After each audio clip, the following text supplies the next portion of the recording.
My boyfriend told me he was working late, so I believed him. But 20 minutes later, the doors to my emergency room burst open, and there was Mark, holding the hand of a screaming, pregnant woman. He had no idea I worked at that specific hospital. And when that baby was born on my watch, a truth came out that didn't just end our relationship, it destroyed his entire life. You won't believe what happened when I finally pulled down my mask. Keep watching, because justice has never been this satisfying. My name is Sarah Thompson. I am an emergency room nurse at one of the busiest hospitals in Houston. This place is a living hell where human life hangs by a thread, and there is no room for error. But I love this chaos. I love the miracles that happen in the final seconds. It was past midnight. My 12-hour shift was ending and my legs were killing me. I checked my phone. A new message from Mark read, "Meeting is running late, honey. I won't be home tonight. Love you." I smiled. Mark Reynolds. 38 years old, charismatic, a workaholic. Or so I thought. We'd been together for 6 months, but I never told him which hospital I worked at. I just said, a clinic. Maybe that was the mistake of my life. Or maybe it was the greatest gift God ever gave me. I was startled by the announcement on the radio. Trauma Room 3. 28-year-old female, 36 weeks pregnant, severe abdominal pain. I put down my coffee, snapped on my gloves, and ran to the trauma bay. When the automatic doors slid open, the noise of the stretcher filled the corridor. The woman was screaming in pain, begging us not to let anything happen to her baby. The man holding her hand was shouting at the paramedics in panic. "Save her! Do whatever it takes! I don't care about the money!" I knew that voice, that jacket, the gray cashmere coat I bought him for his birthday last week, that haircut. My steps slowed. The world went silent for a moment. I could only hear my own heartbeat. Breathing became impossible behind my mask. Mark, my boyfriend, who I thought was in a meeting, was running beside a stretcher, holding the hand of a pregnant woman. My boss, Dr. Evans, yelled at me to monitor the patient. Forcing my trembling legs to move, I approached the stretcher. Mark looked up at me. I searched his eyes for recognition. But because of my blue scrubs, my mask, and my surgical cap, he just saw a random nurse. "Please," Mark said, his voice shaking. "She is my everything. Save Jessica and my son." My son. That word echoed in my brain.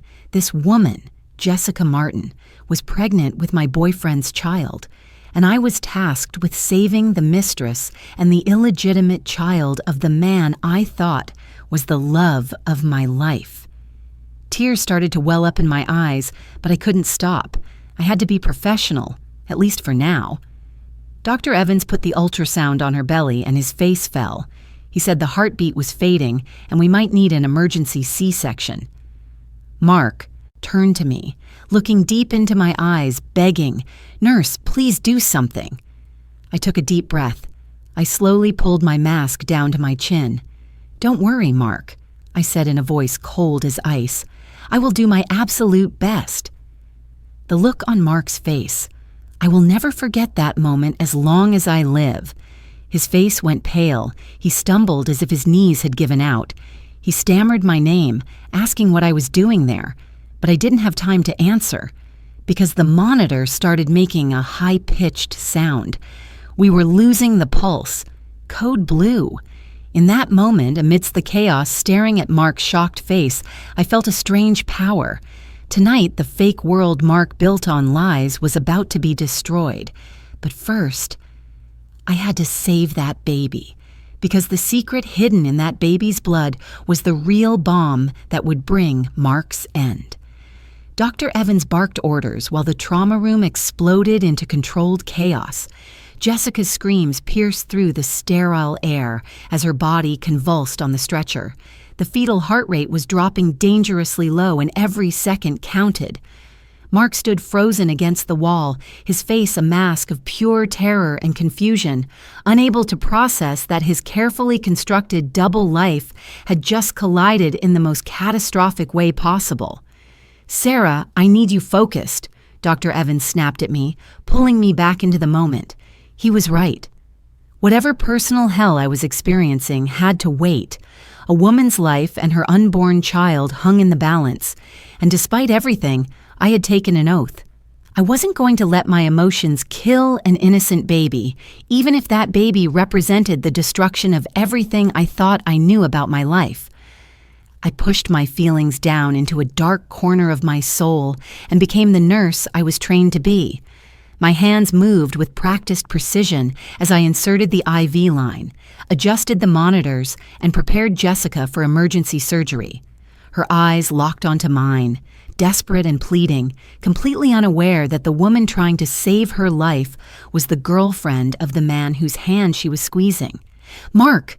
Jessica gasped between contractions. "Don't leave me. Promise me you won't leave me."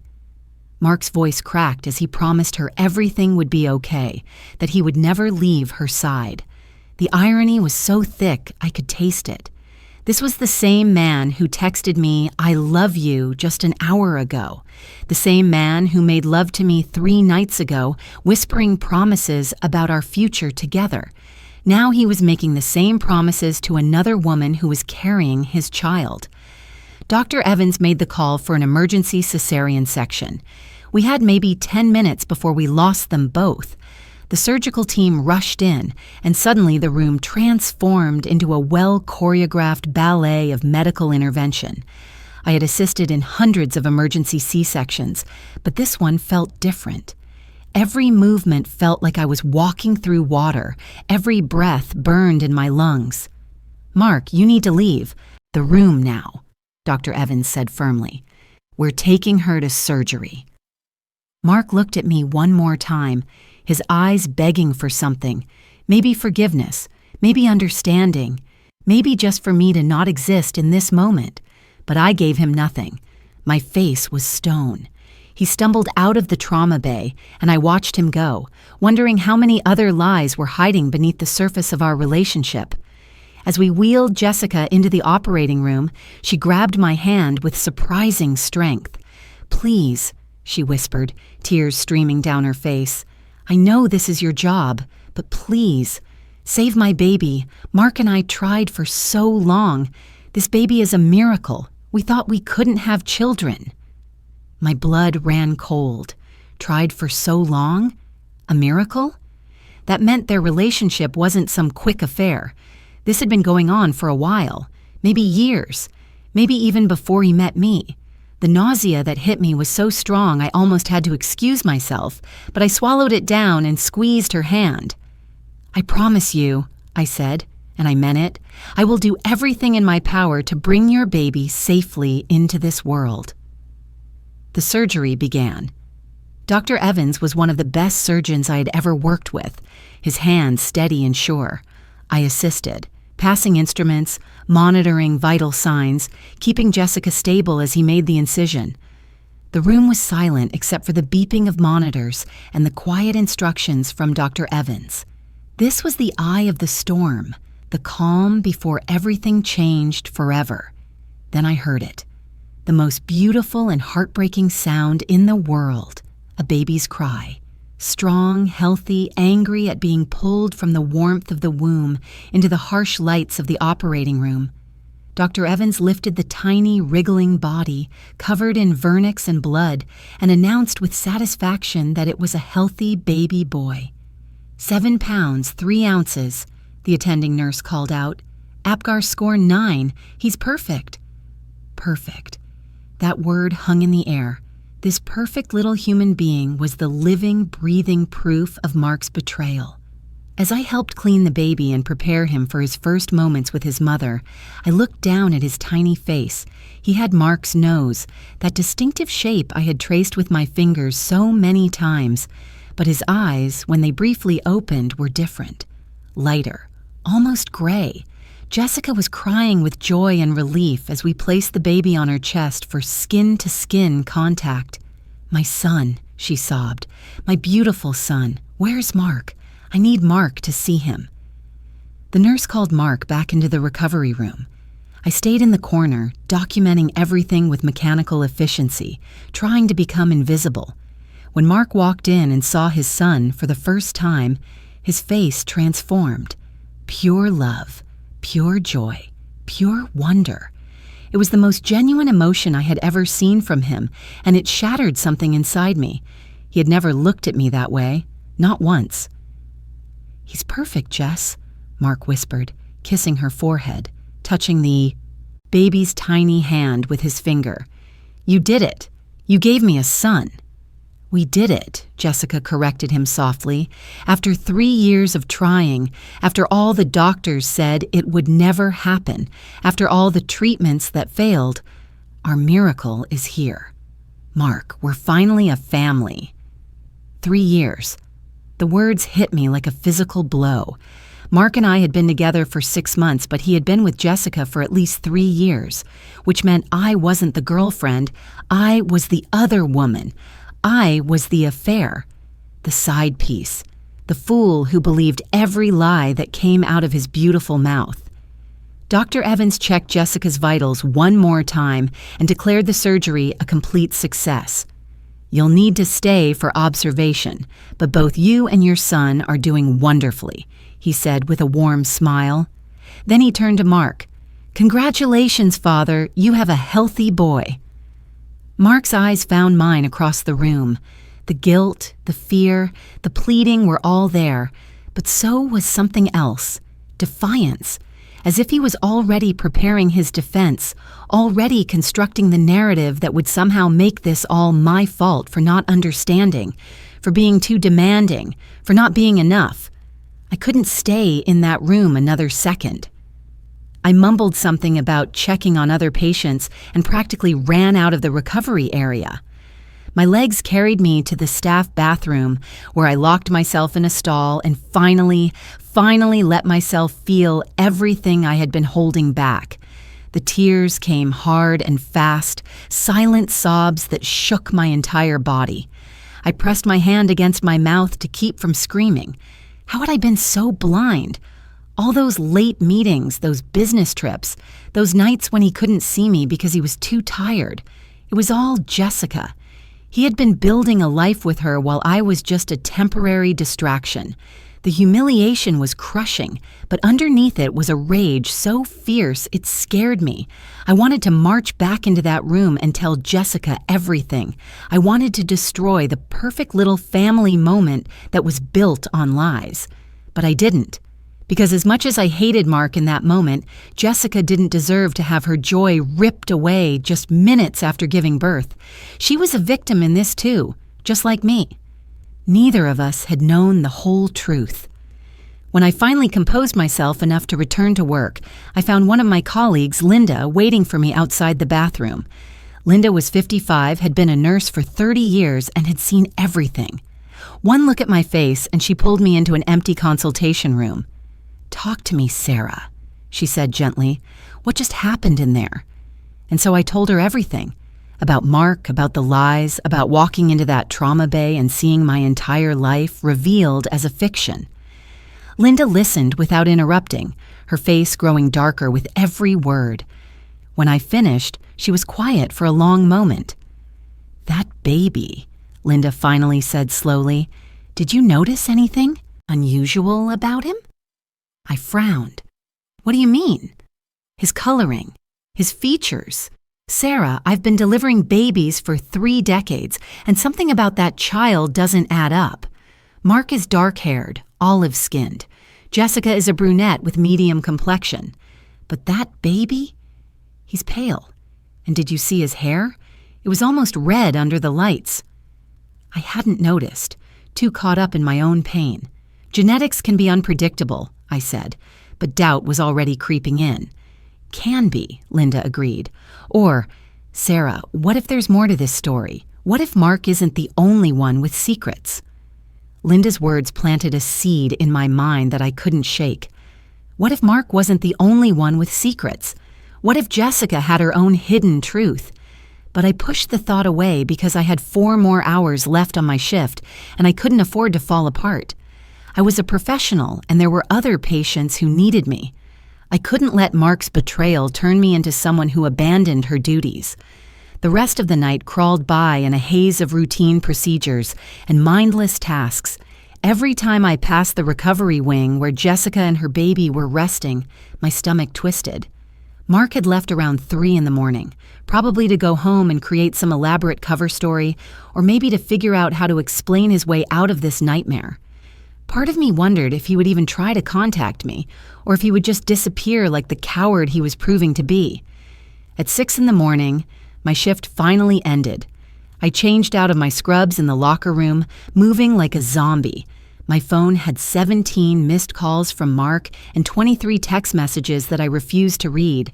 I turned off my phone and drove home in silence, watching the sunrise paint the Houston sky in shades of orange and pink. It should have been beautiful, but all I felt was emptiness. When I got to my apartment, I stood in the doorway and looked at the space Mark and I had shared so many times. His toothbrush was still in the bathroom. His favorite coffee mug was in the sink. A framed photo of us from a weekend trip to Galveston sat on my bookshelf, both of us smiling like we didn't have a care in the world. I picked up the frame and stared at it, trying to see the lies in his eyes, trying to understand how I had missed every single red flag. Then I threw the frame against the wall.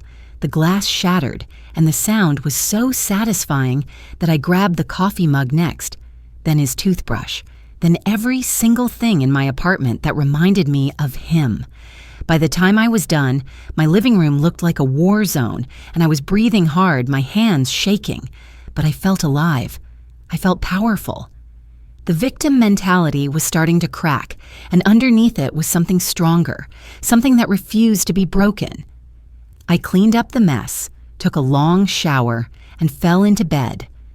Sleep came quickly, but it was filled with nightmares.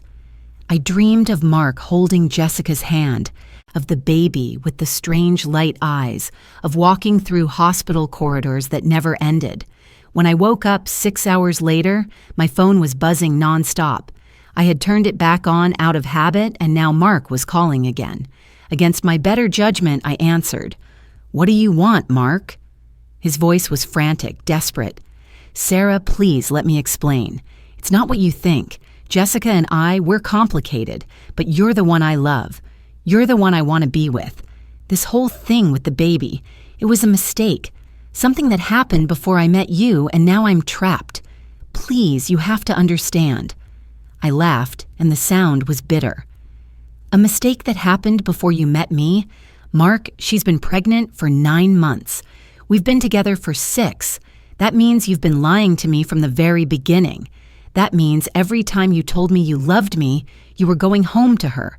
That means I'm not your girlfriend. I'm your mistress." "No," Mark shouted. "No, that's not true. I love you, Sarah. I was going to leave her. I was planning to end things, but then she got pregnant, and I couldn't just abandon her. You have to see that I'm in an impossible situation here." "The only thing I see is a liar and a cheater," I said coldly. "Don't call me again. Don't text me. Don't come to my apartment. We're done, Mark. Completely and permanently done." I hung up before he could respond and blocked his number. Then I blocked him on every social media platform, deleted every photo, every message, every trace of him from my digital life. It felt like performing surgery on myself, cutting out the infected parts before the poison could spread further. It hurt, but it was necessary. For the next 3 days, I threw myself into work with an intensity that worried my colleagues.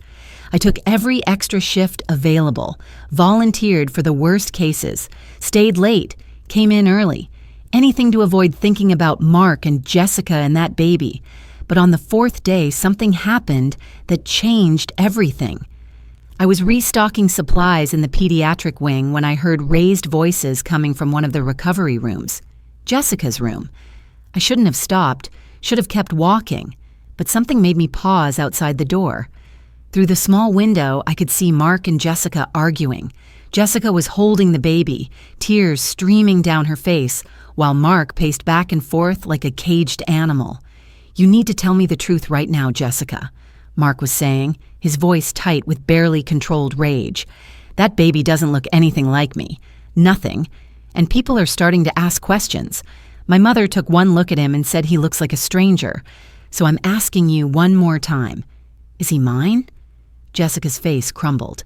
Of course he's yours, Mark. How can you even ask me that? After everything we've been through, after all the fertility treatments, after I gave up my career to focus on getting pregnant, how dare you question whether this baby is yours? Then explain to me why he has red hair when neither of us has a single redhead in our families, Mark shot back. Explain to me why his eyes are gray when mine are brown and yours are green. Explain to me why the nurse keeps giving me strange looks every time I hold him. I felt a chill run down my spine. Linda had been right. There was something off about that baby's appearance, something that didn't match the genetic combination of Mark and Jessica. But if Mark wasn't the father, then who was? And did Jessica know? The argument continued, getting more heated, until Jessica finally screamed at Mark to get out. He stormed out of the room, nearly colliding with me in the hallway. When he saw me, his face went through a series of emotions: surprise, guilt, anger, and then something calculating. "Sarah," he said, grabbing my arm, "I need to talk to you. Please. Just 5 minutes." I should have pulled away, should have walked off and left him standing there, but curiosity got the better of me. "Make it quick," I said, crossing my arms. Mark led me to an empty consultation room and closed the door. "Look, I know you hate me right now, and you have every right to, but I need your help. Something is very wrong with Jessica's baby, and I think she's been lying to me about more than just the timing." "Why would I help you?" I asked incredulously. "You destroyed my life, Mark. You made me believe in something that was never real. Why would I do you any favors?" "Because I think you deserve to know the truth as much as I do," Mark said quietly. "And because you're a good person, Sarah. Better than me, better than I deserve. If that baby isn't mine, if Jessica has been lying about the affair she accused me of having with you, then everything I've done, all the guilt I've been carrying, was based on a lie. Please, just help me figure out if I'm really the father." I stared at him for a long moment, weighing my options. Every logical part of my brain screamed at me to walk away, to let Mark drown in his own mess. But there was a part of me, the part that had loved him once, that wanted answers. And more than that, I wanted to know the truth. Because if Jessica had been unfaithful too, if she had trapped Mark with a baby that wasn't his, then maybe I wasn't the only victim in this twisted story. "Fine," I said finally, "but not for you. For me. Because I deserve to know if the man I wasted 6 months of my life on was at least honest about one thing." Mark's face flooded with relief. "Thank you, Sarah. I swear, if this baby is mine, I'll take full responsibility. I'll marry Jessica. I'll be the father this kid deserves. But if he's not mine, if she's been playing me this whole time, then I need to know." "How do you propose we find out?" I asked. "You can't just demand a paternity test without Jessica's consent, and something tells me she's not going to volunteer for one if she has something to hide." Mark thought for a moment. "What if we could get a DNA sample without her knowing? Just enough to run a preliminary test. You work here, Sarah. You have access to the labs, to the equipment. Couldn't you take a sample from the baby during a routine checkup and run it against my DNA?" I shook my head immediately. "Absolutely not. What you're describing is unethical, probably illegal, and could cost me my nursing license. I'm not risking my entire career because you can't trust your girlfriend." "She's not my girlfriend anymore," Mark said bitterly. "After that argument, after she couldn't give me a straight answer about why the baby looks nothing like me, I told her we're done. I'm not signing the birth certificate until I know for sure. And Sarah, think about it. If Jessica has been lying, if she's been using me to cover up her own affair, then she's been manipulating both of us. Don't you want to see her exposed for what she is?" I hated that his words made sense. I hated that part of me did want to see Jessica face consequences if she had been lying. But more than that, I wanted clarity. I wanted to close this chapter of my life with all the facts, not with lingering questions that would haunt me forever. "I'm not stealing samples," I said firmly, But the baby is still under hospital observation for another 2 days because of some minor jaundice. During that time, routine blood work is standard procedure. If I happen to be the nurse assigned to collect that blood work, and if some of the samples are sent for additional testing that includes genetic markers, well, that's just thorough medical care. Mark's eyes lit up. You'll do it? I'll do my job, I corrected him. And if the results show something interesting, I'll let you know. But after that, Mark, we're done. You go live your life, and I'll live mine. No more phone calls, no more texts, no more showing up at my door. Understood? Understood, Mark agreed quickly. Just get me those results, Sarah. That's all I'm asking. The next morning, I volunteered to take over Jessica's baby care rotation. The charge nurse was surprised because I usually avoided the maternity ward after traumatic cases, but I insisted that I wanted to see the case through. Professional dedication, I called it. She approved, and suddenly I had legitimate access to Jessica and her baby without raising any suspicions. When I walked into Jessica's room, she was nursing the baby, looking exhausted but peaceful. The bruises under her eyes suggested she hadn't slept much, and her hair was tangled. She looked up when I entered, and for a moment something flickered across her face. Recognition? Suspicion? But then she smiled weakly. "Oh, hi," she said softly. "You're the nurse from the emergency room, the one who helped deliver my son." "That's right," I said, keeping my voice professionally neutral. "I'm Sarah. I'll be handling your baby's care today. We need to do some routine blood work to check on his jaundice levels. It's nothing to worry about, just standard procedure." Jessica nodded tiredly. "Of course. Do whatever you need to do. Is Mark here? He was supposed to come by this morning, but I haven't heard from him." "I haven't seen him," I lied smoothly. "But I'm sure he'll be by soon. What's your son's name?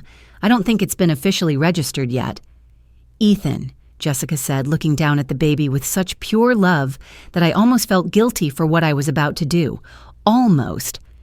"Ethan James Martin." I was waiting for Mark to agree on the middle name, but since he's being stubborn about signing the birth certificate, I decided to go ahead and name him after my father. James was a good man. He would have loved to meet his grandson. There was something in the way she said that last part, a sadness that went deeper than postpartum hormones. I filed it away mentally as I prepared the equipment for the blood draw.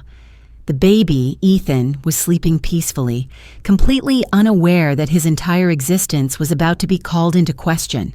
I performed the blood draw quickly and efficiently, collecting samples in 3 different vials. 2 would go to the lab for the official jaundice screening. The 3rd would go to a private lab that Linda had connections with, a place that could run a paternity test discreetly and quickly.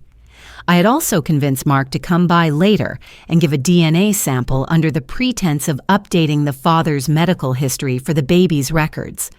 As I worked, Jessica watched me carefully. "You seem very competent," she said. "Have you been a nurse for long?" 10 years, I replied.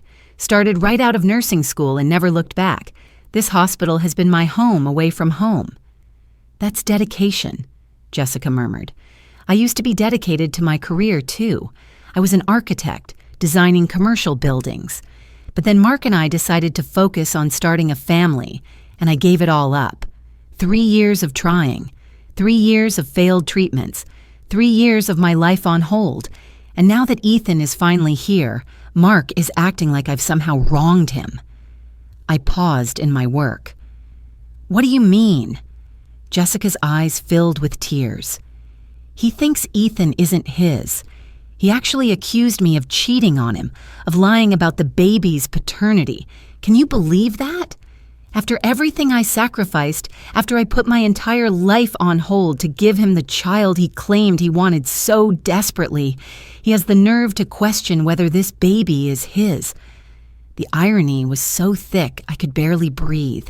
Here was Jessica, crying about Mark's accusations of infidelity, completely unaware that Mark had been cheating on her with me for 6 months, or had he been cheating on me with her? I still wasn't entirely sure who the primary relationship was and who was the affair. "Why does he think that?" I asked, trying to keep my voice neutral. Because Ethan doesn't look like him, Jessica said bitterly. Because Mark is so narcissistic that he expected his son to be a carbon copy of himself, and when the baby came out looking different, he immediately jumped to infidelity. But babies don't always look like their parents right away. Genetics are complicated. My father had red hair, and my grandmother had gray eyes. It's all there in the family tree if Mark bothered to look. That was a reasonable explanation, and it made me doubt my entire plan. What if Mark was just being paranoid? What if I was helping him destroy a relationship based on nothing more than his own insecurities and ego? But then I remembered the way he had lied to me, the way he had constructed an elaborate double life, and I hardened my resolve. If Jessica was innocent, the test would prove it. If she wasn't, well, then she would get exactly what she deserved. I finished collecting the samples and assured Jessica that the results would be ready within 24 hours. Then I left the room and immediately went to find Linda. She was in the break room, eating a sad-looking salad and scrolling through her phone. "I got the samples," I said quietly, sitting down across from her.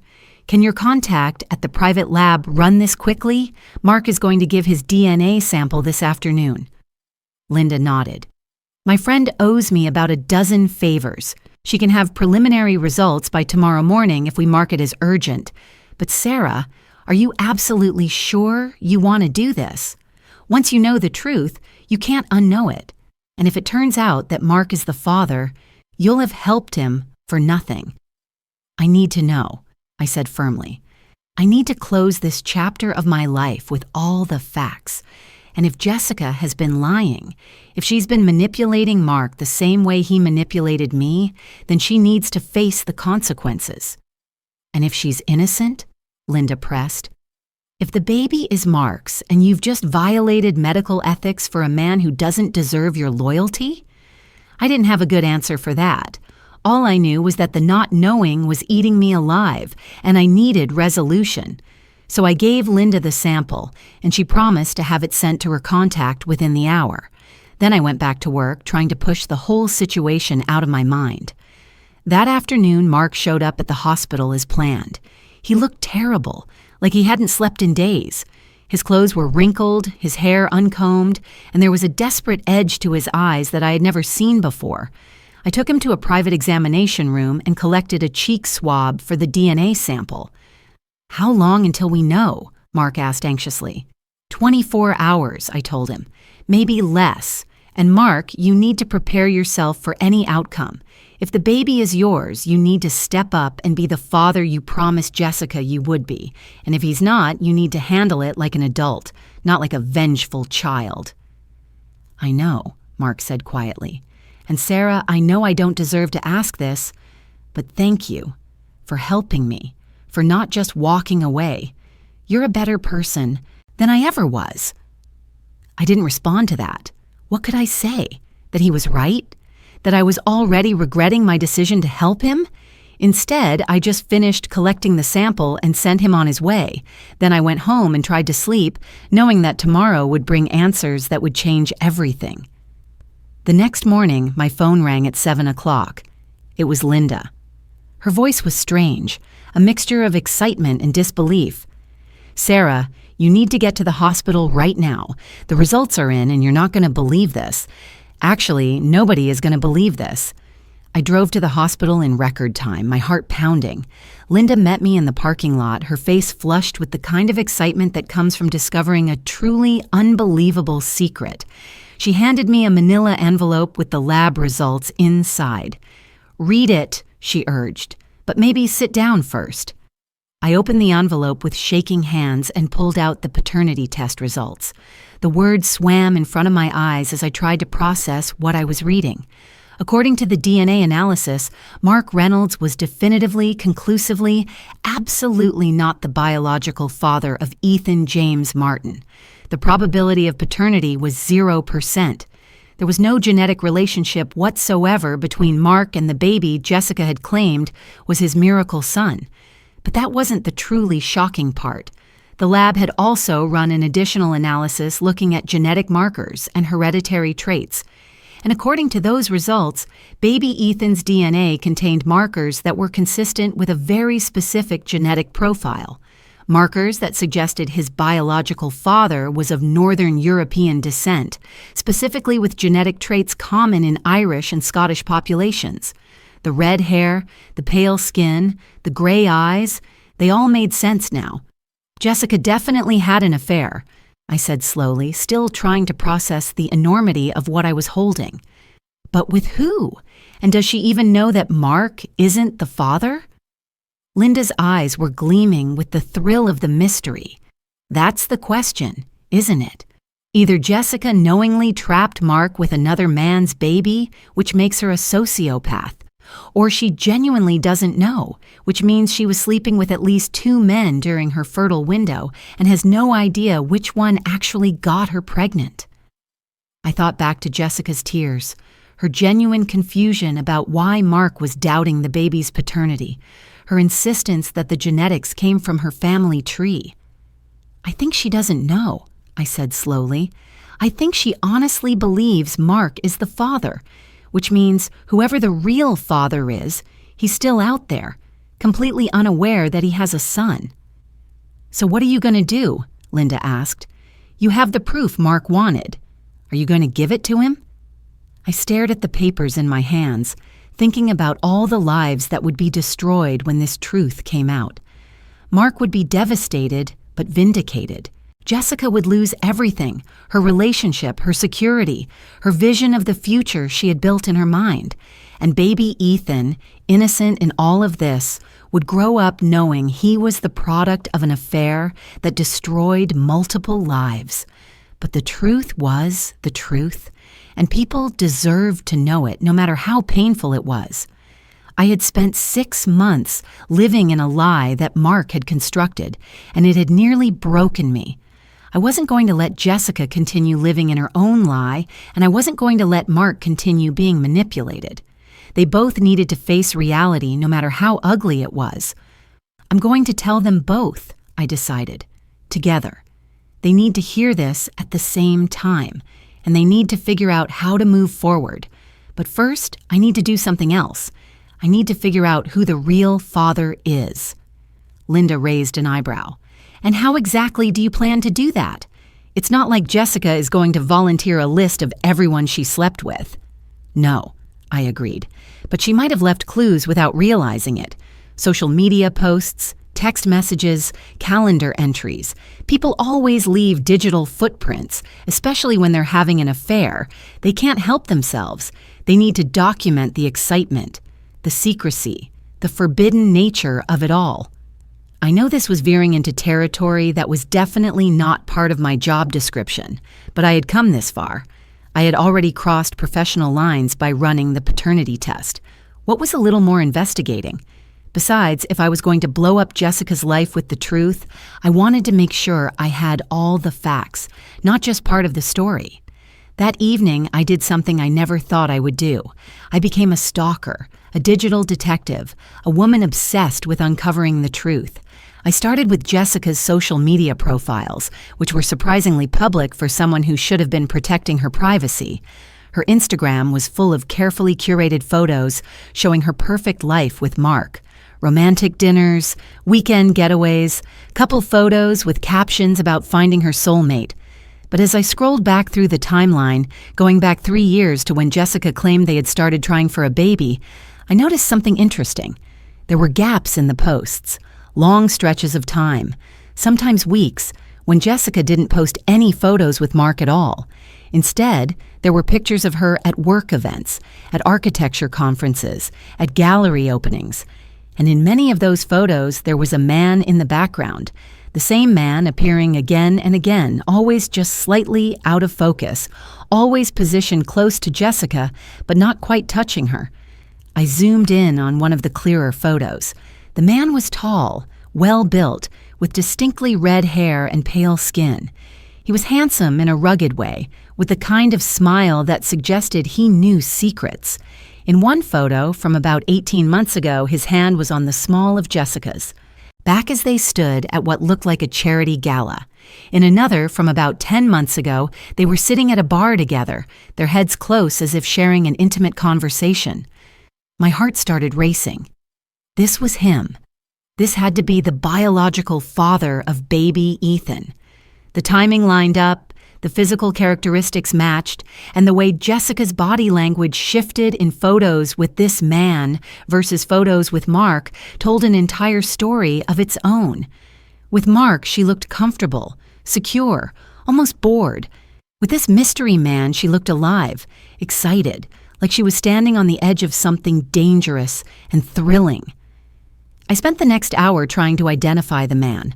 I cross-referenced Jessica's tagged photos, looked through comments, searched through her followers. Finally, I found him. His name was Connor O'Brien, and he was an architect at the same firm where Jessica used to work before she gave up her career to focus on getting pregnant with Mark. Connor's Instagram profile was private, but his LinkedIn was public, and it painted a picture of a successful, charming professional who had worked closely with Jessica on several major projects. The last project they had worked on together had concluded about 10 months ago, right around the time Ethan would have been conceived. After that, Jessica had suddenly announced her pregnancy, and Connor had left the firm to start his own architectural practice. Coincidence? I didn't think so. I needed more information, but I had hit a wall with what I could find online. Then I had an idea. Jessica's personal belongings were stored in a locker in the maternity ward, including her phone, which she had left with the nursing staff because she was too exhausted to keep track of it. Hospital policy said we weren't supposed to access patient belongings without permission, but desperate times called for desperate measures. I waited until the night shift started, when the maternity ward was quieter, and the supervising nurse was someone I had trained myself, someone who trusted me implicitly. I told her I needed to retrieve Jessica's phone because Jessica had asked me to check if she had any urgent messages from family members who were traveling to see the baby. It was a lie, but a believable one. The nurse handed over Jessica's phone without question, and I took it into an empty consultation room, my hands shaking. This was so far beyond anything I had ever done, so completely unethical that I almost turned back. But then I thought about Mark's lies, about Jessica's deception, about all the pain that had been caused by secrets and half-truths. Sometimes the only way to fight poison was with more poison. Jessica's phone wasn't locked. It opened right up, displaying a home screen filled with baby apps and pregnancy trackers. I went straight to her messages, scrolling back through months of conversations. Most of it was mundane, grocery lists with Mark, appointment reminders, texts from friends. But then I found a separate thread, one that Jessica had labeled as CO in her contacts. Connor O'Brien. The messages between them told an entire story that made my stomach twist. It had started innocently enough, work discussions about projects and deadlines. But gradually, over the course of months, the tone had shifted. Compliments about each other's work turned into compliments about appearance. Late-night brainstorming sessions turned into drinks after work. And then, about 11 months ago, there was a text from Connor that said, "I know this is wrong, but I can't stop thinking about you. Tell me I'm not crazy. Tell me you feel this too." Jessica's response had come 3 hours later. "You're not crazy. I feel it too. But I'm with Mark. I'm trying to have a baby with Mark. This can't happen, Connor. We can't do this." But they had done it. The messages that followed over the next few weeks showed two people trying and failing to resist an attraction that had been building for years. There were deleted messages, gaps in the conversation where they had clearly moved to phone calls or in-person meetings. And then suddenly, the messages stopped completely. The last text was from Connor, dated exactly 10 months ago. "I'm sorry, Jess. I can't keep doing this. I'm leaving the firm. It's the only way I can move on. I hope you get everything you want with Mark. You deserve to be happy." Jessica had never responded to that message.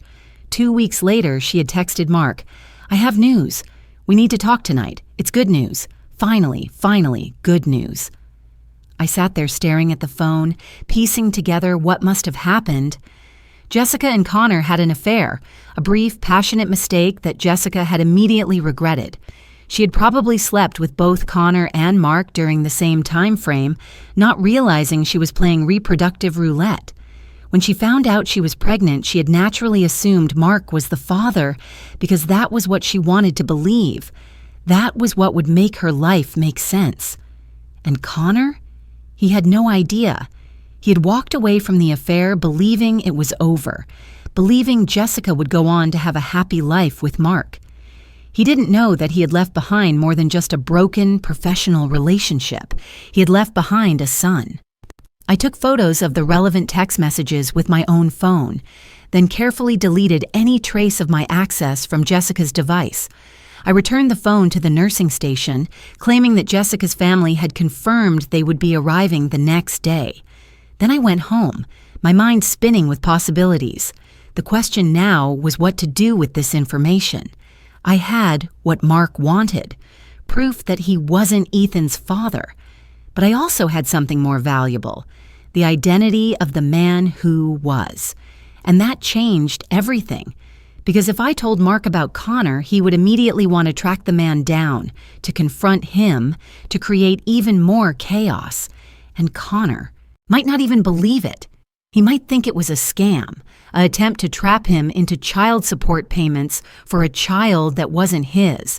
But what if Connor deserved to know? What if he would want to be part of his son's life?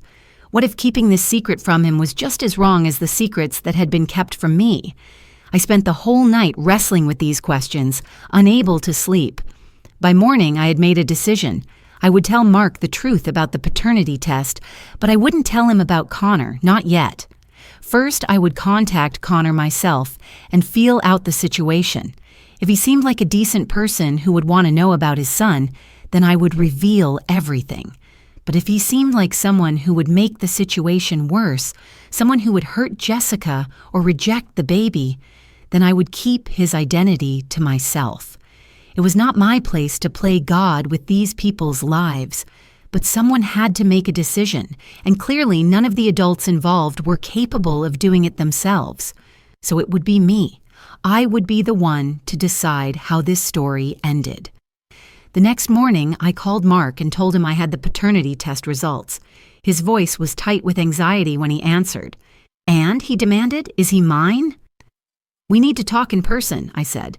"Come to the hospital at 3 o'clock. We'll meet in the conference room. And Mark, you need to bring Jessica. She deserves to hear this at the same time you do." There was a long pause. "She's not going to come if she knows I'll be there. We're not exactly on speaking terms." "Then don't tell her I'll be there too," I suggested.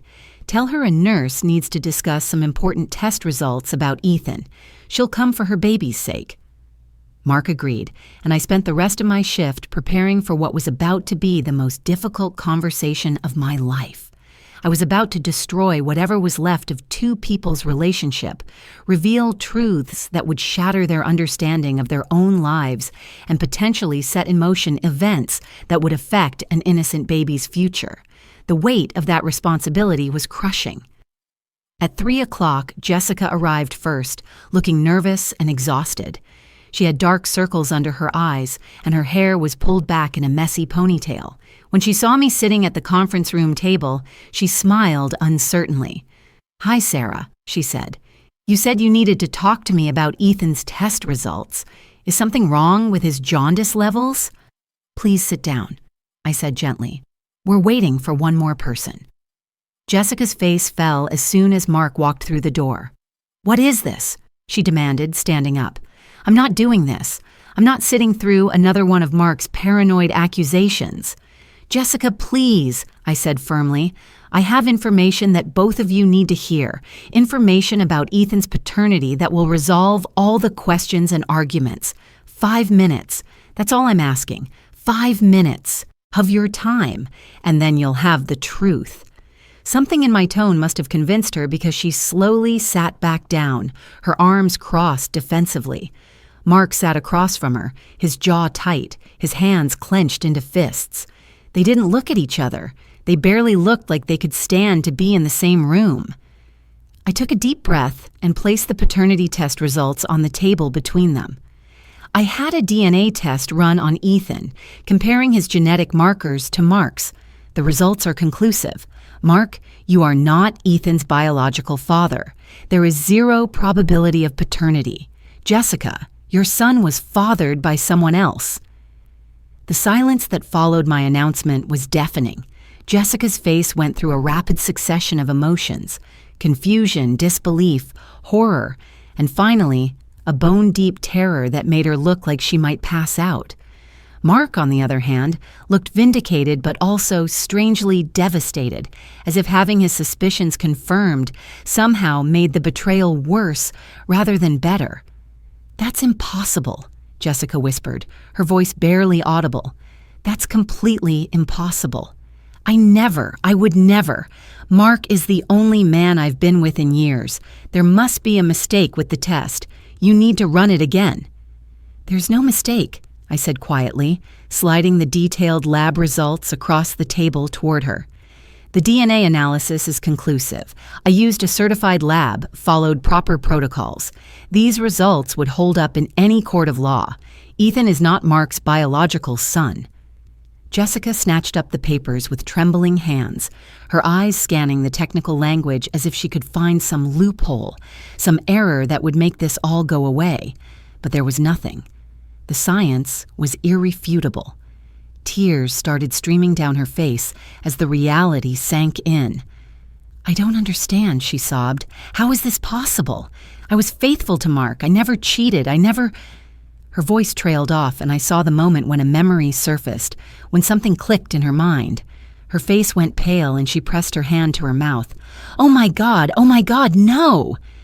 Mark leaned forward, his voice dangerous. "What, Jessica? What are you remembering?" "Connor," Jessica breathed, and the name hung in the air like a bomb. "We worked together. There was one night. Maybe two. It was a mistake. A terrible mistake during a difficult time. But Mark, I swear to you, I ended it immediately. I chose you. I chose our future. I genuinely believed that Ethan was yours because Connor and I used protection, and it was only a couple of times, and it couldn't possibly have resulted in a baby," Mark finished coldly. "It couldn't possibly have resulted in a baby, except it did. So all those months when you were pregnant, when I was so excited about becoming a father, when I was planning our future with this child, you knew there was a possibility he wasn't mine, and you said nothing." "I didn't know." Jessica insisted desperately. "I swear to you, Mark, I genuinely thought you were the father. We were trying so hard to get pregnant, and when it finally happened, it never even occurred to me that it could be anyone else's child. The timing made sense. Everything made sense. I wasn't keeping this from you deliberately. I didn't think it was possible." I watched this exchange with a mixture of pity and satisfaction. Part of me felt terrible for Jessica, who clearly hadn't intended to deceive anyone and was now facing the consequences of a mistake she thought she had left in the past. But another part of me, the part that was still hurt and angry about my own deception, felt that she deserved this. She had made her choices, just like Mark had made his, and now they both had to live with the consequences. "Who is Connor?" Mark demanded. "Who is this man who fathered your child?" "Connor O'Brien," Jessica said miserably. "He was an architect at my firm. We worked closely together on several projects. He was brilliant and charming, and during a particularly stressful time when you and I were fighting about the fertility treatments and the financial strain, he and I got close. Too close. It was wrong, and I knew it was wrong, which is why I ended it. Connor left the firm right after we ended things. I haven't spoken to him in almost a year." Mark stood up abruptly, his chair scraping against the floor. "So let me get this straight. You had an affair with your co-worker. You got pregnant, either by him or by me, you weren't sure which. And instead of being honest about the situation, you just decided to assume I was the father and move forward with our lives like nothing had happened. Do I have that right?" "It wasn't like that," Jessica protested weakly. "I made a mistake, yes. But Mark, you made mistakes too. You were never home. You were always working. You were so obsessed with your career that I felt like I was just an accessory in your life. Connor paid attention to me. He made me feel seen and valued.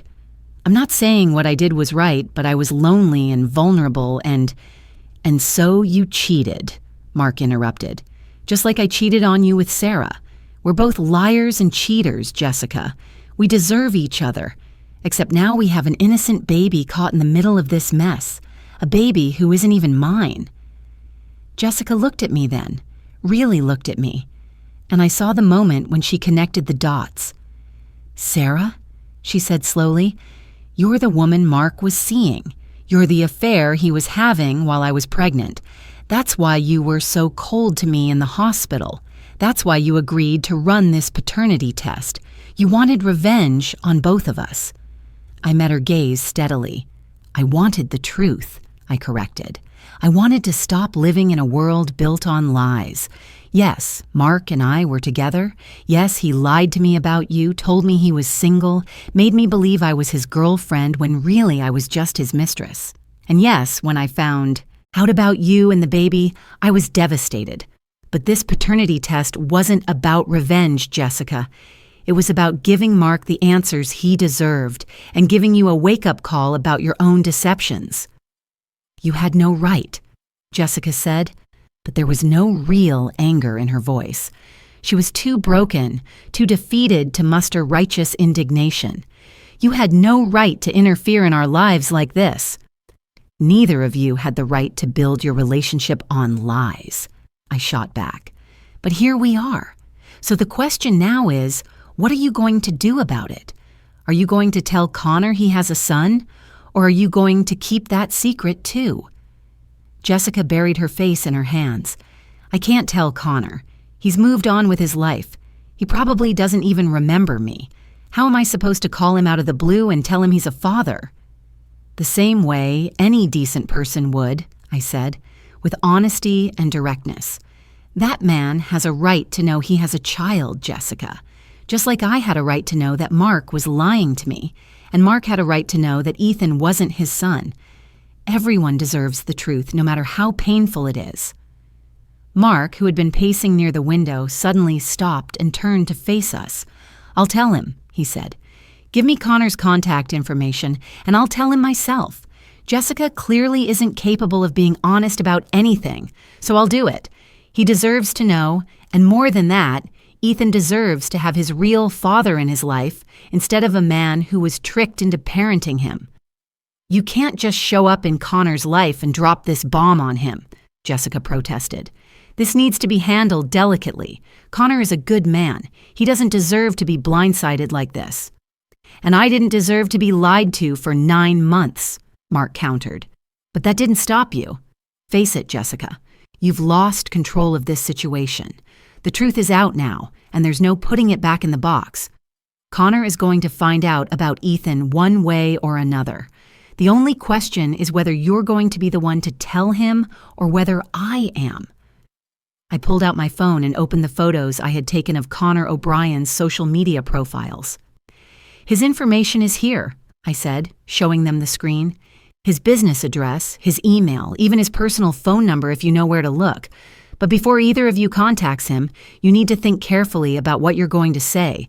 This isn't just about you two anymore. This is about a baby who had no choice in any of this mess. Whatever you decide to do, Ethan's well-being has to come first. Jessica looked at the phone, at Connor's smiling face on the screen, and fresh tears spilled down her cheeks.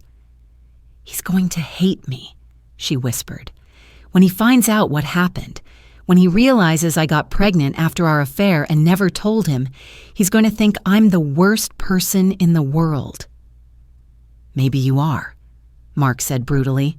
Maybe we both are. But that baby upstairs is innocent, and he deserves better than parents who lie and cheat and manipulate. So here's what's going to happen. You're going to contact Connor and tell him the truth. You're going to give him the opportunity to be part of Ethan's life if he wants to be. And I'm going to walk away from this entire nightmare and try to rebuild my life without either of you in it. Just like that? Jessica asked incredulously. You're just going to abandon Ethan? You held him, Mark. You looked at him with so much love. How can you just walk away now that you know he's not biologically yours? Mark's face hardened. Because every time I look at that baby, I'll see your betrayal. I'll see the lie you told me, the future you stole from me. I can't be a father to him, Jessica. I just can't. My name won't be on the birth certificate. I won't be paying child support, and I won't be playing happy family with you and Connor's son. That's final. The finality in his voice seemed to break something in Jessica. She collapsed into her chair, sobbing so hard her whole body shook. I felt a twinge of sympathy for her despite everything. Whatever mistakes she had made, she was still a new mother facing the complete destruction of her life. The man she thought was her partner was walking away. The father of her child didn't even know he existed, and she was utterly alone. But my sympathy only extended so far. I stood up, gathered my files, and prepared to leave. My role in this drama was over. I had provided the truth they needed, set in motion the events that would hopefully lead to some kind of resolution. What happened next was up to them. "Wait," Jessica said suddenly, looking up at me with desperate eyes. "Sarah, please. You seem to be the only person in this room with any moral clarity. What should I do? How do I fix this?" I paused at the door, considering her question. "You can't fix this," I said honestly. "The damage is done, and there's no going back to how things were. But you can move forward with integrity. Contact Connor. Tell him everything. Give him all the information he needs to make an informed decision about whether he wants to be part of Ethan's life. Be prepared for him to be angry, to feel betrayed, to potentially want nothing to do with you or the baby. But at least you'll have done the right thing, finally, after months of living a lie." "And what about me?" Mark asked. "What's my role in all of this?" "Your role is to learn from this experience and become a better person," I said bluntly. "You don't get to play the victim here, Mark. Yes, Jessica lied to you, but you lied to both of us. You constructed an elaborate double life, made promises you had no intention of keeping, and hurt people who trusted you. So before you judge Jessica too harshly, maybe take a look in the mirror and recognize that you're just as guilty of deception as she is." With that, I walked out of the conference room, leaving them to figure out their mess. I felt lighter somehow, like I had finally closed a chapter of my life that had been weighing me down. Mark was no longer my problem. Jessica was no longer my concern. I had delivered the truth, and now I could move on. But as I walked down the hospital corridor, my phone buzzed with a message from an unknown number. When I opened it, my blood ran cold. The message read, "This is Connor O'Brien. Someone just sent me a paternity test showing I'm the father of a baby I didn't know existed. I need answers. Now. Meet me at Cafe Artista on Main Street in 1 hour, or I'm going to the police to report what I'm assuming is some kind of elaborate scam. Come alone." My hands were shaking as I read Connor's message for the 3rd time. Someone had already contacted him. But who? Mark wouldn't have moved that fast, and Jessica was too much of an emotional wreck to have composed a coherent message. Unless one of them had sent the information impulsively right after I left the conference room. Or maybe Connor had been monitoring Jessica's social media, had seen something that tipped him off. Either way, the cat was out of the bag, and now I was being summoned to explain a situation that I had only partially created. I should have ignored the message, should have let Mark and Jessica clean up their own mess. But something in Connor's words made me reconsider. He thought this might be a scam. He was threatening to go to the police. If this situation escalated, it could potentially come back on me. After all, I was the one who had run the unauthorized paternity test, who had accessed Jessica's phone without permission, who had taken medical samples for non-medical purposes. If Connor started making accusations and demanding investigations, my nursing license could be at risk. So against my better judgment, I texted back, "I'll be there in 1 hour. I'm the nurse who delivered your son. We need to talk." I changed out of my scrubs into civilian clothes, jeans, and a simple sweater, wanting to look as non-threatening as possible. Then I drove to Cafe Artista, a trendy coffee shop in downtown Houston that I had been to once or twice. It was the kind of place where artists and architects and creative professionals gathered, which made sense for Connor. When I walked in, I spotted him immediately. He was sitting at a corner table, his red hair catching the afternoon light, his gray eyes sharp and assessing as he watched me approach. "Connor O'Brien?" I asked, even though I already knew the answer. "Sarah Thompson," he said, reading my name from the text message I had sent.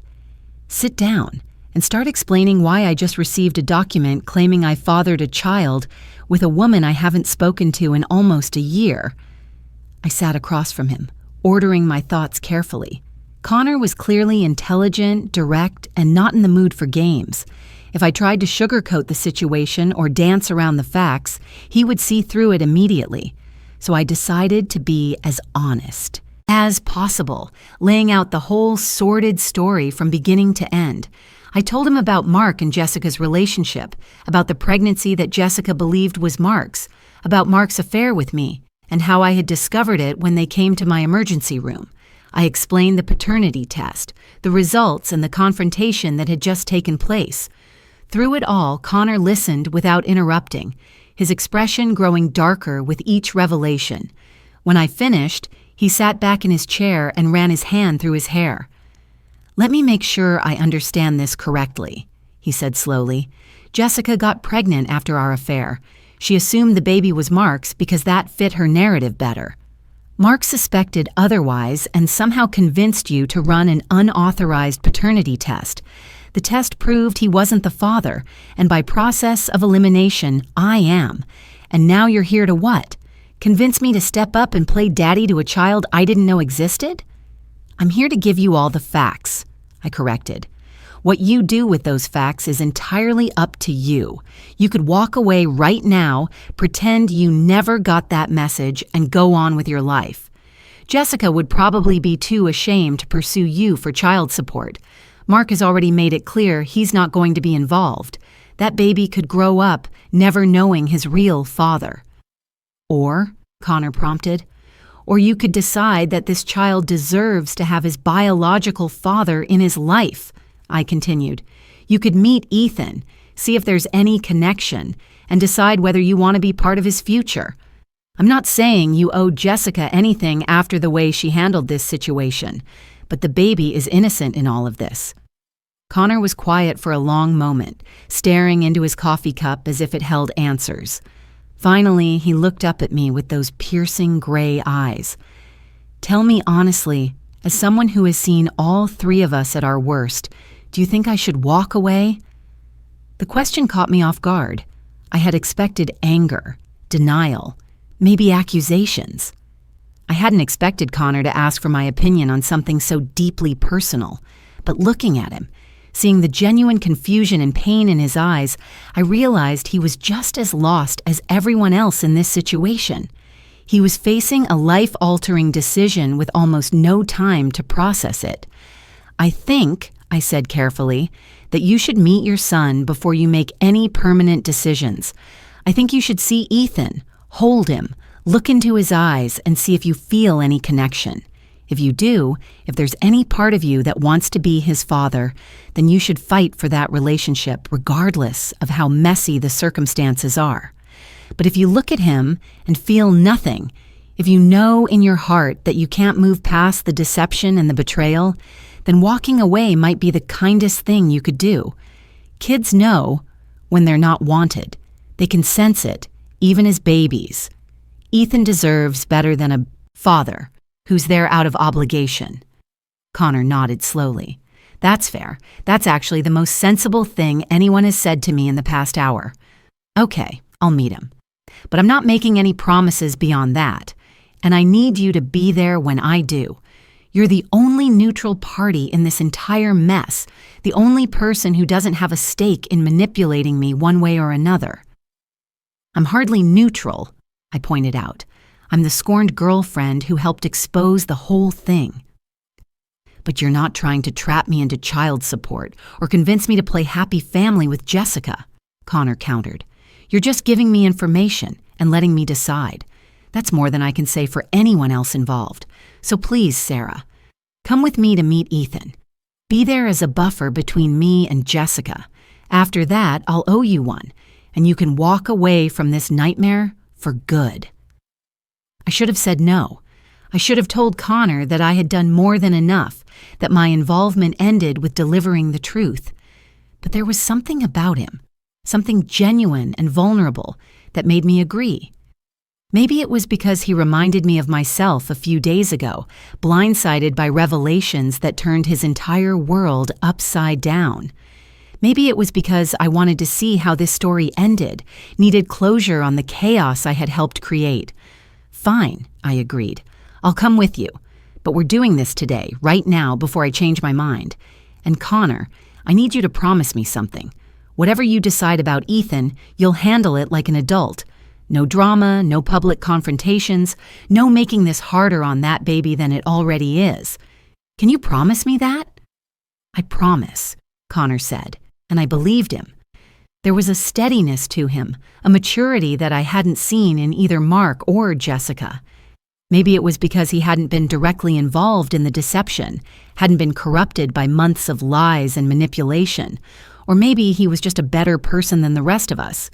Either way, I felt oddly optimistic as we left the cafe and headed to the hospital. Jessica was still in her recovery room when we arrived. She was sitting in a chair by the window, holding Ethan and singing softly to him. When we walked in, she looked up and her face went through a rapid succession of emotions: surprise, fear, guilt, and finally resignation.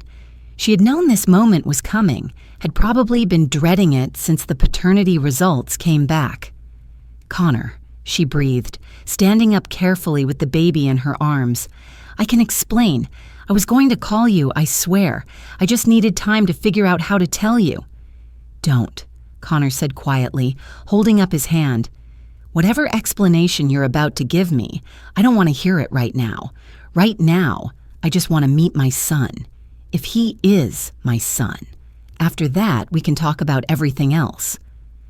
Jessica nodded, tears already forming in her eyes. She walked over to Connor slowly, as if approaching a wild animal that might bolt at any moment. Then she gently placed Ethan in Connor's arms.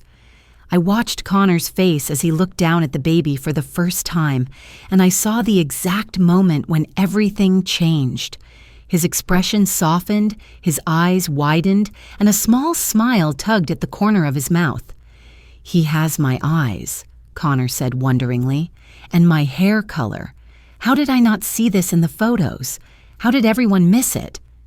"Because we saw what we wanted to see," Jessica said softly. "I wanted him to be Mark's son, so I convinced myself that he was. Mark wanted him to look like him, so he focused on the differences instead of the similarities. But you're right. Ethan looks like you. He looks like he belongs to you." Connor spent the next several minutes just holding Ethan, studying every feature, touching the tiny hands and feet with gentle reverence. I could see the bond forming in real time, the biological connection asserting itself despite the complicated circumstances. When Ethan opened his eyes and looked directly at Connor, the baby let out a small coo, and Connor's face transformed with pure joy. "Hello, Ethan," Connor whispered. "I'm your father. I know that's a complicated thing to say given everything that's happened, but it's true. I'm your dad. And I'm so sorry I wasn't here from the beginning. I'm so sorry you had to be born into all this mess."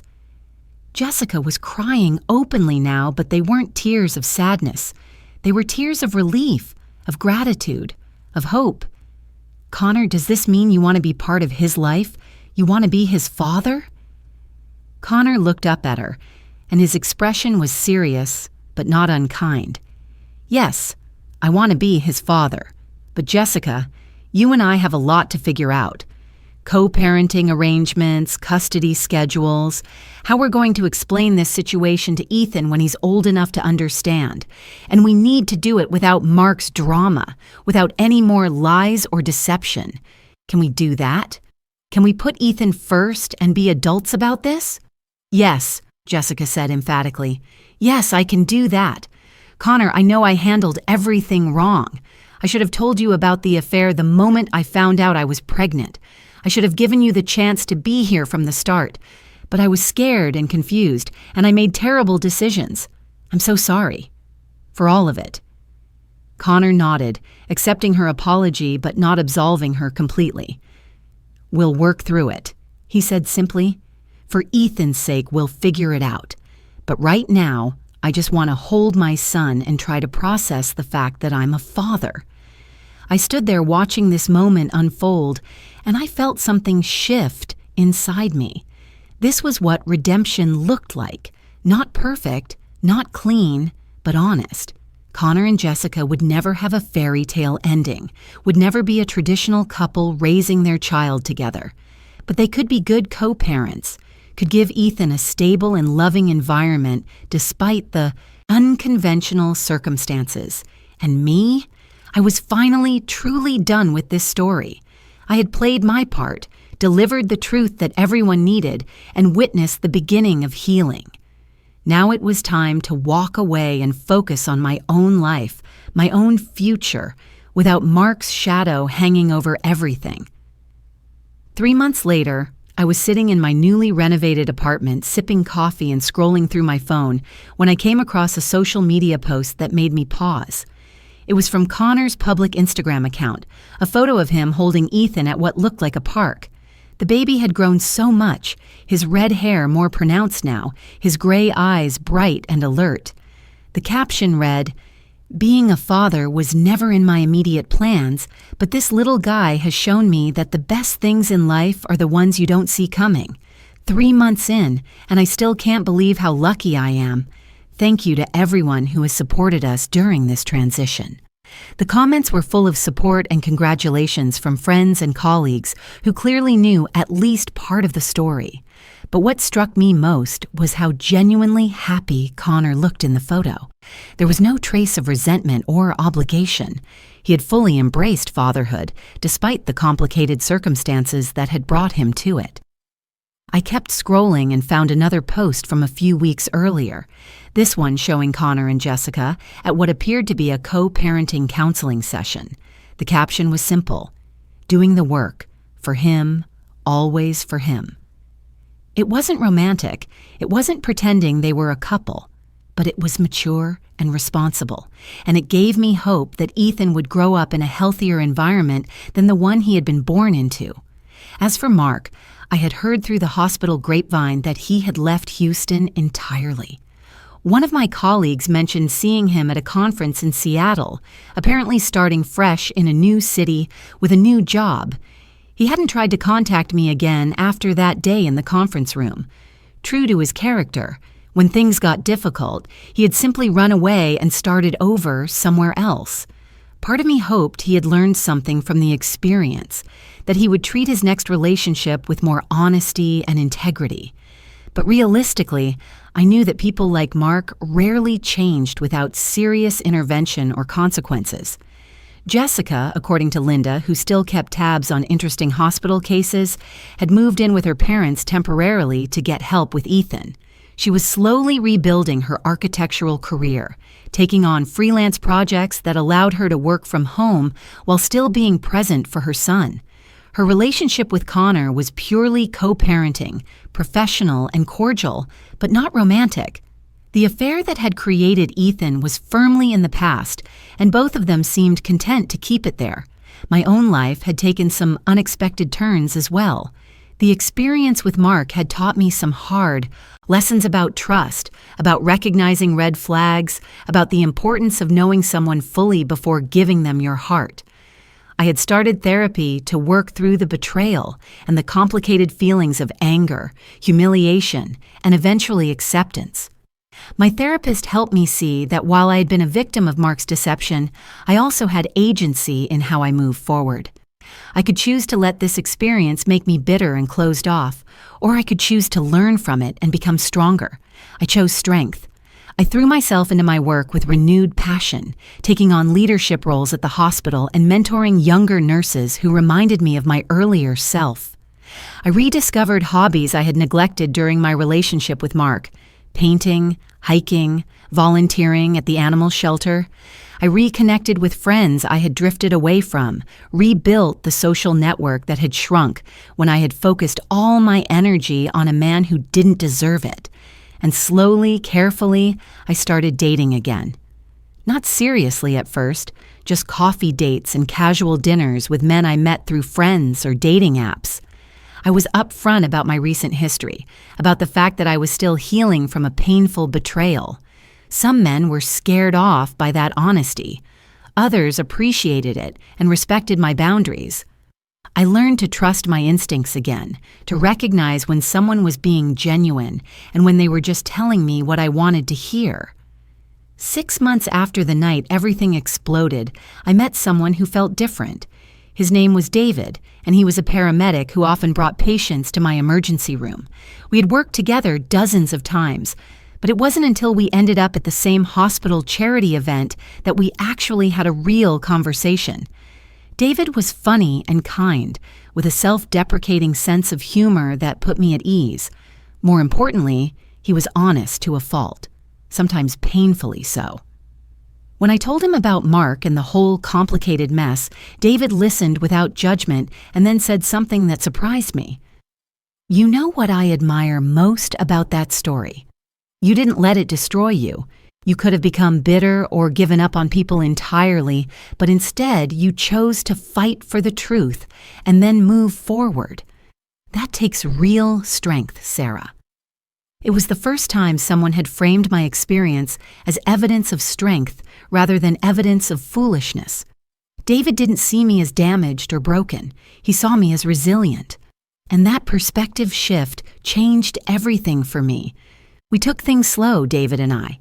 We had coffee dates that turned into dinner dates that turned into weekend hikes and movie nights. He met my friends, and I met his family. We talked about our pasts, our mistakes, our hopes for the future. And throughout it all, there were no secrets, no hidden agendas, no double lives. Just two people getting to know each other honestly and authentically. One evening, about a year after the nightmare with Mark, David and I were having dinner at my apartment when he asked me a question that made me pause. "Do you ever regret running that paternity test? Do you ever wish you had just walked away and let Mark and Jessica figure out their own mess?" I thought about it carefully before answering. Sometimes I regret the ethical lines I crossed to get the truth. Using Jessica's phone without permission, running medical tests for personal reasons, those weren't my finest moments. But do I regret exposing the lies? No. Everyone deserved to know the truth. Connor deserved to know he had a son. Mark deserved to know he was being deceived. Jessica deserved to face the consequences of her choices. And I deserved to know that the man I was with was living a double life. "But it cost you so much," David pointed out gently. "The emotional toll, the risk to your career, the months of pain and healing. Was it worth it?" "Yes," I said without hesitation, because the alternative was continuing to live in a lie. And I've learned that temporary pain is always better than permanent deception. The truth might hurt, but it's clean, it's solid. You can build a real life on truth. You can't build anything lasting on lies. David reached across the table and took my hand. "You're an amazing woman, Sarah Thompson. I hope you know that." I smiled, feeling genuinely happy for the first time in a very long time. "I'm getting there," I said honestly. "I'm still working on it, but yeah, I'm getting there." Later that night, after David had gone home and I was getting ready for bed, my phone buzzed with an unexpected message. It was from Jessica. We hadn't communicated directly since that day in the hospital, though I had occasionally heard updates through mutual acquaintances. Her message was simple. "Sarah, I know we didn't end things on the best terms, and I know I have no right to ask you for anything, but I wanted to thank you. What you did, exposing the truth, it was the best thing that could have happened to all of us. Connor is an amazing father, and Ethan has a real family now. Mark is out of our lives, and I'm becoming the person I should have been all along. I hope you're doing well. You deserve happiness after everything you went through. Thank you for being brave enough to demand the truth when no one else would."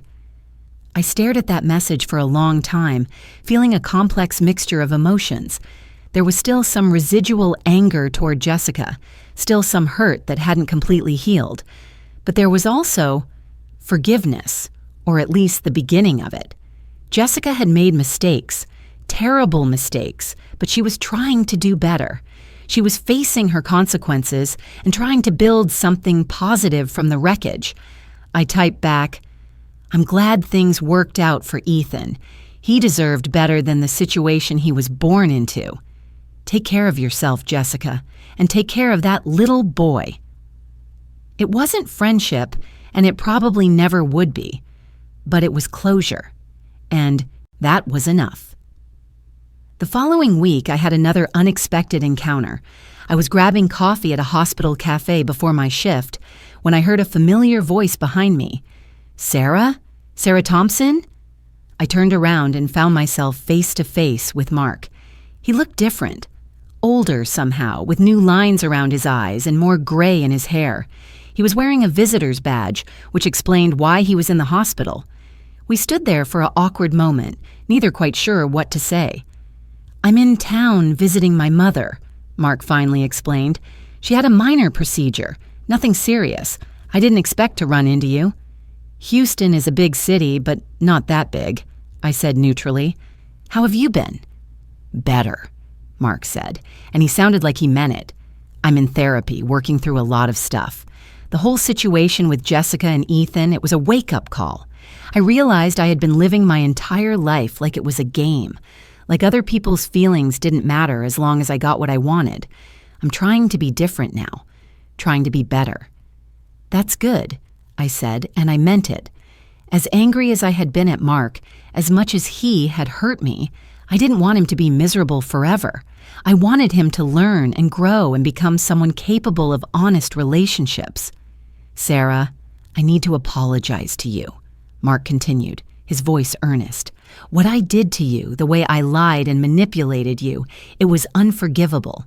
You deserved so much better than the way I treated you. I don't expect you to forgive me, and I'm not asking for another chance. I just need you to know that I'm sorry. I'm truly, genuinely sorry for the pain I caused you." I looked at him carefully, searching for signs of manipulation or insincerity, but all I saw was genuine remorse. Maybe therapy really was helping him. Maybe facing the consequences of his actions had forced him to do some serious self-reflection. Or maybe he was just getting better at faking sincerity. I would probably never know for sure. "I appreciate the apology," I said finally, "and I hope you continue working on yourself, Mark. But I also hope you understand that I've moved on. I'm in a good place now with people who are honest and genuine. I don't have room in my life for what we had." "I understand," Mark said, nodding. "You deserve all the happiness in the world, Sarah. I hope you find it." We parted ways then, and I felt a surprising sense of peace. The anger I had carried for so long, the resentment and hurt, had finally released its grip on me. Mark was just a chapter in my past now, a lesson learned, a story to tell. He no longer had power over my emotions or my future. As I walked to my shift, I thought about all the twists and turns my life had taken over the past year, the devastating discovery in the emergency room, the ethical boundaries I had crossed to uncover the truth, the confrontations and revelations that had destroyed relationships and created new ones, the slow, painful process of healing and rebuilding. If someone had told me a year ago that I would end up here, genuinely happy and at peace, I wouldn't have believed them. In the darkest moments of that nightmare, I had thought I would never recover from the betrayal, never trust anyone again, never feel whole. But I had been wrong. The human spirit is more resilient than we give it credit for. We can survive betrayals that feel fatal. We can rebuild from ruins. We can find happiness again, even after the worst kind of pain. My phone buzzed with a text from David. "Good luck with your shift today. Dinner at my place tonight? I'm attempting to cook something that isn't pasta. No promises on the quality." I smiled and texted back, "Can't wait. Even if it's terrible, it'll be perfect because you made it." And I meant it. That was the difference between what I had with David and what I had with Mark. With David, there was honesty, vulnerability, and genuine care. There were no masks, no carefully constructed personas, no hidden agendas. Just two imperfect people choosing each other every day, building something real from a foundation of truth. That night, as I worked my shift in the emergency room, I felt grateful for everything I had been through. Not because the pain had been enjoyable, or because I would choose to experience it again, but because it had taught me who I really was. It had shown me that I was stronger than I thought, more resilient than I believed, capable of demanding truth even when it was easier to accept lies. The emergency room doors burst open, and a new trauma case rolled in, pulling me back into the controlled chaos I loved. This was my element, this place where life and death hung in the balance, where every second mattered, where truth was absolute. You couldn't lie to biology. You couldn't deceive chemistry. Either the treatment worked or it didn't. Either the patient survived or they didn't. There was something comforting in that brutal honesty. As I worked to save the patient's life, I realized that I had saved my own life too. Not from physical death, but from the slow spiritual death that comes from living in deception. I had chosen truth over comfort, clarity over illusion, and it had cost me dearly, but it had also set me free. And that freedom, that hard-won peace, that genuine happiness I had found with David and my renewed sense of purpose, that was worth every painful moment. The lies had destroyed my old life, but from those ruins I had built something better, something authentic, something that was truly mine. The patient stabilized, the crisis passed, and I moved on to the next case. Just another night in the emergency room, just another life saved. Just another reminder that sometimes the greatest gift we can give ourselves is the courage to face the truth, no matter how devastating it might be. Because on the other side of that truth, on the other side of that pain, is something precious. The possibility of a real life, lived honestly, with people who truly see us and love us anyway. And that possibility, I had learned, was worth fighting for, always.